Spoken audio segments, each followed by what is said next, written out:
कर्म दो प्रकार के हैं, शुभ और अशुभ, पाप और पुण्य, ये सब जानते हैं। लोग कहते हैं ईश्वर और देवता के नाम पर प्राणियों की हत्या की जाती है, उसको लोग शुभ कर्म कहते हैं। ये शुभ कर्म नहीं है, ये जड़ मान्यता है। कर्म को तो हम अपने जीवन से समझ सकते हैं। कांटा अपनी उंगली में चुभाएं, आपको कैसे लगेगा? किसी प्राणी के गले पर छुरी चलाना ये पुण्य कैसे होगा? भला ईश्वर और देवता ऐसा भी होता है कि किसी की छटपटाहट देख करके खुश हो? साधारण सज्जन आदमी भी किसी की हत्या देख करके खुश नहीं होगा, और ईश्वर और देवता हत्या देख करके खुश हो? कैसा ईश्वर और देवता है? वास्तव में मांस के लिए लोगों की जीभ लपलपाती है, और उसके लिए वो धार्मिक मोहर मार करके ये काम करते हैं कि हमने देवता के नाम पर, ईश्वर के नाम पर चढ़ाया है, वो प्रसाद है। ये सब धांधलेबाजी है। पाप और पुण्य की परिभाषा बहुत साफ है। अपनी इंद्रिय और मन को चंचल करना और दूसरे को तकलीफ देना, ये पाप है। आदमी जितना अपने मन इंद्रियों को चंचल करेगा उतना दूसरे को तकलीफ देगा। जो जितना अपने पर संयम करेगा उतना दूसरे को तकलीफ नहीं देगा।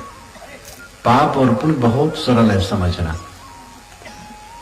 किसी की क्षति करना पाप है, कष्ट देना पाप है, क्योंकि आप स्वयं अपनी क्षति और कष्ट नहीं चाहते।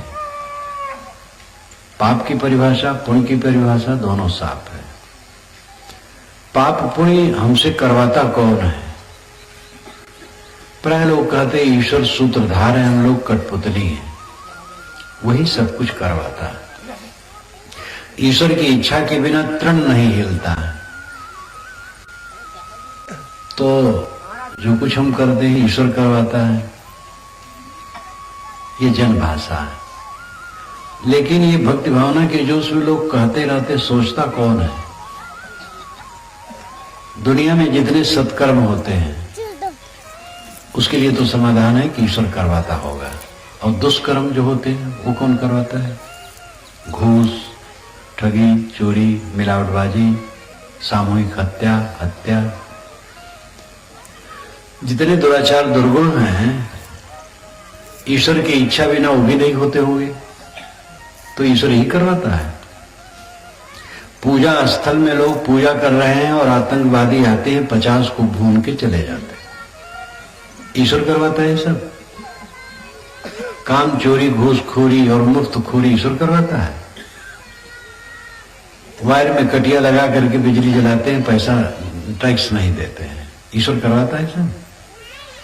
घूस ईश्वर कहता है कि ले लो, चोरी ईश्वर करवाता है। इसलिए ईश्वर सब करवाता है, ये भावुकता है। तकिया कलाम, लोगों का तकिया कलाम। जैसे लोग सोते हैं तो तकिया लगाते हैं, ऐसे बातों में भी लोग तकिया लगाते हैं। अभी इलाहाबाद के कार्यक्रम में था तो एक भक्त आए, उस समय ट्रेन से पटरी से ट्रेन उतर गई थी। कहे साहब आपकी कृपा से ट्रेन पटरी से उतर गई। हम के भैया हमारी कृपा से पटरी से ट्रेन के उतर गई। तो आपकी कृपा से कहने को उनकी आदत, भगवान की कृपा से, आपकी कृपा से लोग कहा करते हैं। एक सज्जन आए और कहे महाराज आपकी कृपा से लड़की की शादी कर दी, आपकी कृपा से महाराज भैंस ब्याई है, आपकी कृपा से महाराज पड़वा मर गया। तो उनसे कहा गया हमारी कृपा से और काम हुआ अच्छा हुआ, पड़वा मरना अच्छा नहीं हुआ। एक वैष्णव संत आए, कहे महाराज राम जी की इच्छा से मंदिर में 3 कमरे खाली थे, तो राम जी की इच्छा से उसको किराए पर उठा दिया। राम जी की इच्छा से किराएदार किराया नहीं देता है। तो मैंने कहा जब राम जी की इच्छा से नहीं देता तो क्या बुरा करता है? तो तकिया कलाम है, बस कहते जाते, सोचते नहीं। अगर ईश्वर सब करवाता है तो आप दोषी नहीं। ईश्वर किसी से कुछ नहीं करवाता है। जो जैसे करते हैं, जैसी बुद्धि होती है वैसा करते हैं, जैसे करते हैं वैसे भरते हैं, यही वास्तविकता है। अगर ईश्वर करवाता है तो आप स्वतंत्र हैं पाप पुण्य से, क्योंकि ईश्वर करवाता वो भोगे, ईश्वर भोगे, भोगते आप हैं। चोरी आप करते हैं तो जेल जाते हैं आप, ईश्वर आपसे चोरी करवाते हो फिर जेल में भेजवा दे, ऐसे ईश्वर होता है। ईश्वर का बड़ा दुरुपयोग लोगों ने किया है। ये सरल समझा जा सकता है कि जैसी बुद्धि होती है वैसे हम कर्म करते हैं, और जैसे कर्म करते हैं वैसे फल पाते हैं। ईश्वर किसी से कुछ करवाता नहीं। कर्म कर लेने पर फल भोग होता है। फल भोग कौन देता है? ईश्वर देता है। ईश्वर अगर व्यक्ति है तो फल भोग नहीं दे पाएगा। और ईश्वर कहने से लगता है एक व्यक्ति है। व्यक्ति का अर्थ होता है सोचना। व्यक्ति होता है वो सोचता है, और सोच करके वो क्रमशः काम करता है। ये व्यक्ति का लक्षण है। अगर ईश्वर व्यक्ति है तो कर्म फल भोग नहीं दे पाएगा। असंख्य जीव क्षण क्षण देह धरते और छोड़ते हैं। केवल मनुष्य तो जीव नहीं है, कीड़े पतंगे भी जीव हैं। असंख्य जीव क्षण क्षण देह धरते और छोड़ते हैं। ईश्वर अगर व्यक्ति है तो सबको कर्म फल भोग कैसे दे पाएगा? क्रम से देगा। एक किसान 1 एकड़ में गेहूं बोता है, और हर दाना को, हर बीज को सारी योग्यताओं के संपन्न होने पर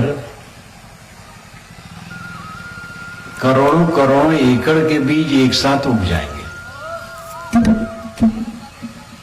किसान व्यक्ति है, और प्रकृति का नियम व्यक्ति नहीं है, नियम है। ईश्वर अगर व्यक्ति है तो कर्म फल भोग नहीं दे पाएगा। वस्तुतः ईश्वर नियम है। जैसे कि ऋतु, खाद, पानी, बीज, सारी योग्यता संपन्न हो गई, बीज उग गए। ये नियम से होगा, प्रकृति का नियम है।